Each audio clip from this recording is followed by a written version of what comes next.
tous dans cette nouvelle vidéo. C'est ma chaîne. Bonjour à tous dans cette nouvelle vidéo, j'espère que vous allez tous très bien. Et aujourd'hui, on va parler d'une étude qu'a fait un joueur d'échecs. Ici, c'est une finale de fou avec un pion de plus pour les blancs. Et on se dirait que voilà, les blancs, ils sont large gagnants. Là, même la barre ici, il dit que 9 pour les blancs. Mais, donc là, quand c'est aux blancs de jouer, vous jouerez quoi? La plupart des joueurs joueront des 7 comme moi.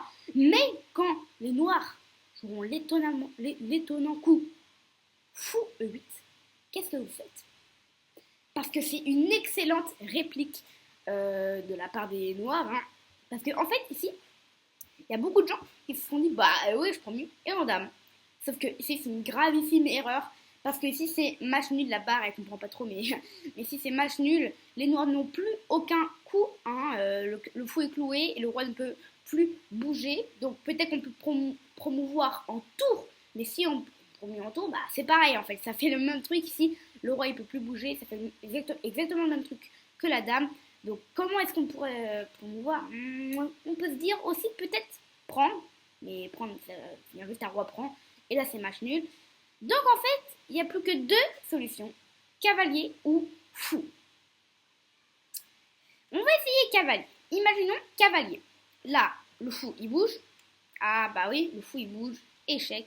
Le roi, il vient là. Et finalement, le roi, ici, bah, il peut s'en aller après. Donc c'est match nul ici, dans cette position. Donc il ne nous reste plus une seule pièce à utiliser. C'est le fou. Donc là, on a un fou en D8 et on a un autre fou en C4. Et comme vous le savez, normalement, on peut mater avec deux fous. Donc là, imaginons, le fou noir s'en va, donc un peu son seul coup. Là, on va jouer fou F7.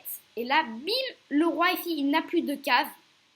Il ne peut plus rien jouer. Donc il est obligé de jouer son fou. Et ensuite, c'est fou E7, imparable. Regardez, hop, il bouge n'importe où. Et fou E7, échec et mat. Donc ici, encore un échec et mat. Mais il reste encore un coup pour les noirs. Le fou était là. Il reste encore un coup pour les noirs. Bon, ils ne peuvent pas bouger loin. Mais c'est fou H5. Fou H5, ça paraît être le même truc. Hein, on met notre fou là. Sauf que si on met notre fou là, il y a fou prend. Et ça peut être un peu moyen.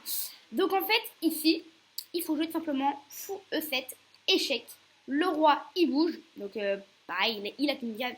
C'est ici, il bouge. Ici, c'est échec et mat encore avec les blancs. Donc fallait bien vérifier et faire attention à ça, comme vous le voyez ici. Si le roi noir est là, on va refaire la position de base pour vous montrer.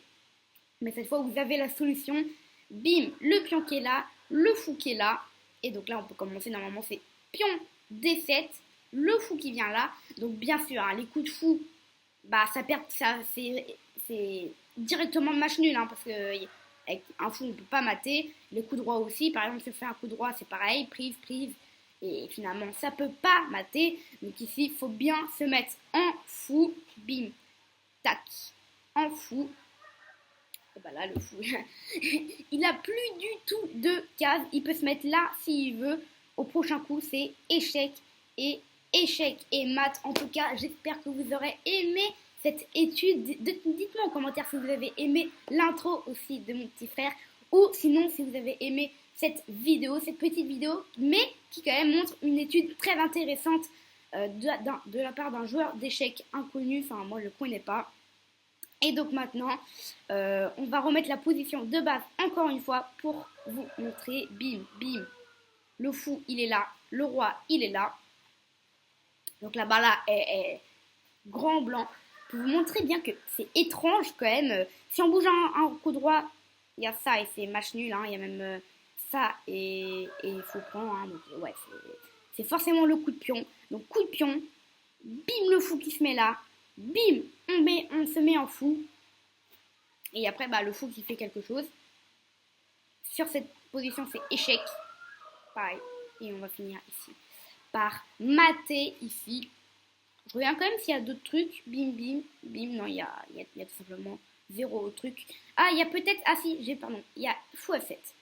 Si il faut fou F7, on peut pas prendre, parce que sinon ici c'est match nul. Vous voyez, le roi qui n'a plus de case ici. Donc en fait, sur fou F7, on est obligé de jouer fou E7, échec, qui est le meilleur coup. qu'il aille en G8 ou en E8, c'est pareil. Donc par exemple en E8, on prend ici le fou et ici, une seule caisse est là. Et ici, normalement, avec deux fous, on peut mater ici le roi adverse. Donc je vous montre un exemple peut-être ici. Donc tac, je vous montre un petit exemple. Ici, on vient là. Tac, on peut même venir là. Et bim. Et après, on va forcer le roi à venir de l'autre côté. Ah, pardon, donc c'est de l'autre côté. Tac, tac, tac. On fait un petit coup d'attente. Le roi qui vient là. Et bim. Bim. On fait un petit coup d'attente. Le roi qui vient sur une case noire. Échec.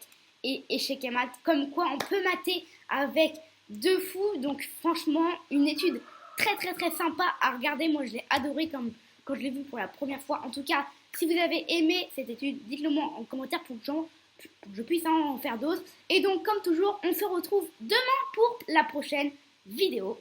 Ciao!